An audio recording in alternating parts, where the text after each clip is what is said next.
Hi and welcome back to the Sword Studies series here at the Academy of Historical Fencing. I'm Nick Thomas and today we're going to take a look at a really special, very curvy Shamshir type 1803 British infantry officer's sabre with lots of tasty blue and gilt left on the blade. So anyone who has watched this channel before knows that the 1803 is one of my favourite, if not my favourite sword type ever. Now I currently own 4 or 5 examples myself. I can't remember now. This one belongs to a friend of mine and I'm going to have to quickly get through a video on it before I send it on to him. But I think it's worth making a video on because it's one type that I don't have. So the 1803 infantry officer's sword, sometimes called the flank officer's sword or flank officer's sabre, is a loose regulation. So basically, before this time, infantry officers were all supposed to be carrying spadroons. They didn't. Lots of them, against regulation, carried sabres, especially those in the flank companies, that is the grenadiers and the light infantry. And they started carrying sabres, essentially downsized version of the light cavalry sabre at the time. And eventually the army gave in and accepted that and then gave them a regulation. And it was an adoption of an existing sword. Generally believed that the guards, the foot guards, had this hilt in around about 1793 because there is some artwork from that time. So it was an acceptance of an existing sword from the guards for certain other applications, specifically the light infantry, the grenadiers, some high-ranked officers could use them as well. And we know that the army-wide officers did at times use these actually on service as well, even though they weren't supposed to, because they were very fashionable and well-liked both for fashion and sometimes function. Now, I do say sometimes because some of these 1803 sabres are awesome fighting swords. They're like a slightly smaller light cavalry sabre. Some of them are massively compromised for fashion but look cool as hell. This is an example of a sacrifice for fashion that looks epic, but it is a very, very silly sword. It's silly because of this. It is incredibly well curved and outrageous to look at.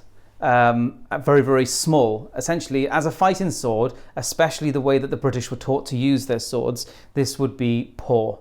Not that you couldn't fight with it, and there are, of course, cultures that did fight with very well curved swords, but this is curved in a very strange way, which I'll talk about in a bit, and is not suited to the British style, but looks epically fashionable. And military fashion was hugely important to especially the officers, but even the army-wide generally, especially the officers in this period. Okay, so I'm going to talk about the scabbard first of all so that we can get rid of it. 1803 officers' sabres normally have leather scabbards with brass or copper fittings. That's completely standard because that's what infantry officers normally used.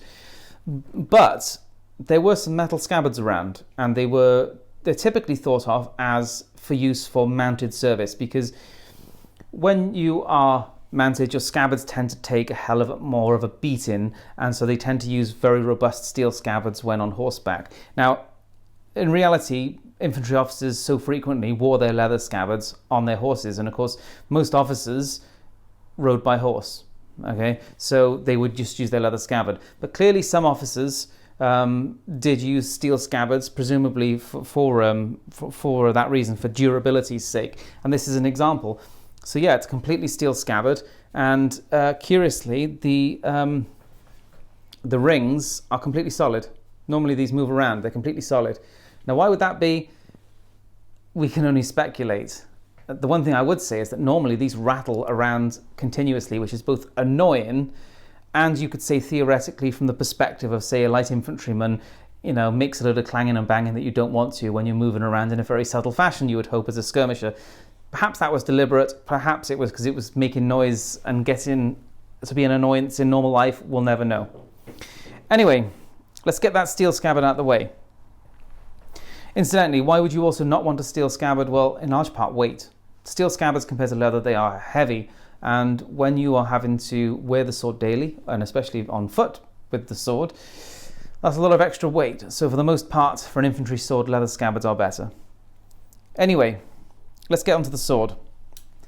The sword, the 1803, regulation 1803 infantry officers or flank officers' sabre, they vary a lot. Most of them look like they have a small version of a light cavalry sabre blade, By that I mean slightly shorter and just slightly lighter. And not always. Sometimes they can be as long and sometimes they can be as heavy. But as a rule, they're just a little bit smaller than the light cavalry swords.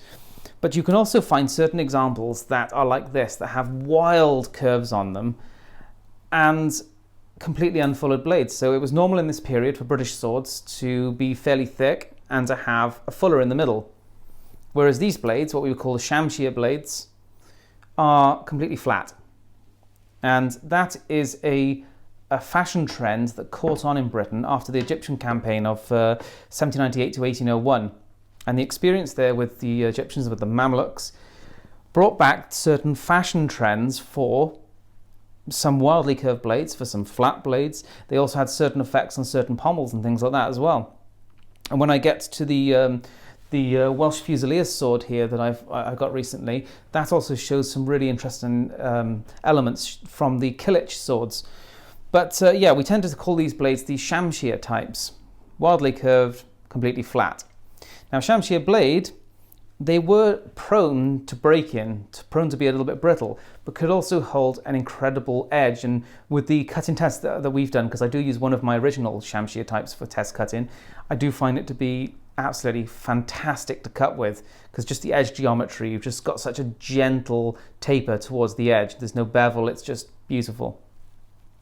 Anyway, this sword is an interesting one. It's a silly sword and very cool at the same time. I'm going to try and weigh it, but it's so curved, I have to try and, I have to balance it on its spine. 732 grams. So it's not especially light. You can get 1803s lighter than that. It's kind of, I would say, roughly mid-range, particularly considering how small it is. Now, its blade length is 66 centimeters. That's 26 inch. And yes, I'm sure you're thinking, that is very short. And yeah, it is. British infantry sabres of this time were shorter than most people think. So around about sort of 30 inch is really common. So this is shorter than usual, but as a general rule, British sabres of this time were, infantry sabres, were pretty short. Not always, but often. The balance is 11 centimeters, so completely typical. Let's have a look at the profile taper. You can see it hasn't got much profile taper, typical Shamshir fashion. 35 millimeters there, midpoint, still 30, and now 10 centimeters, 10 to 15 from the end is down to 28.3. So almost no profile taper whatsoever. But if we look at the distal, it has 6.5, which is, it's okay, it's respectable enough. It's not particularly thick. I like to see things closer to 7 and 8, really. 3 millimeters halfway, and then the last sort of 10 to 15, it goes down to 2 millimeters. So it doesn't even have, compared to a lot of British swords, a huge amount of distal taper. You often think of them being rather thicker at the shoulder and rather thinner down at the tip. And it's also fairly stiff as a result, because it doesn't have such a thin tip. But the measurement that really we're going to want to look at is, let's put it onto this line here or it's going to fall off. Incidentally, when you handle wildly curved swords, they have a tendency to just fall all over the place. You try and hold them on things and balance them on things. I have already cut my hand open on one of my originals when I was just trying to take measurements, and it just kind of falls all over the place. So when you handle wildly curved blades, be extra cautious. Or you should do that with all swords, I suppose. Anyway, 10 centimeters of curve. 10 centimeters is that monstrous level that I've talked about in the past. Is that I've got two antiques of my own that have 10 centimeters of curve, and it is massive. 10 centimeters is a huge amount of curve. So most infantry, let's take infantry out. Most cavalry sabres, that's a good spectrum to work from. Most cavalry sabres of this period have about 4, 5, maybe as much as 6 centimeters of curve. So when you go to 10, that is a huge amount, and the blade really does point back on itself. And that means that, frankly, it has a massively reduced reach. So this is the kind of sword that will be suited to getting in close and basically, the phone box fight, not the kind of ranged lunge-based fight that the British were actually taught to use. Nonetheless, it is an absolutely fascinating piece. The hilt otherwise is typical of what we'd expect. is it's a completely standard GR style 1803 guard with shagreen and wire wrap grip and the sword knot ring. The red felt washer is quite flashy. Whether that is original, I couldn't say for certain. It's very old. It's been on there a very long time, so it possibly could be, which is a bit of a snazzy addition. So there you go. There you have an 1803 infantry or flank officer's sabre of outrageous curvature and rather short as well. Thanks for watching. If you haven't subscribed, please do so.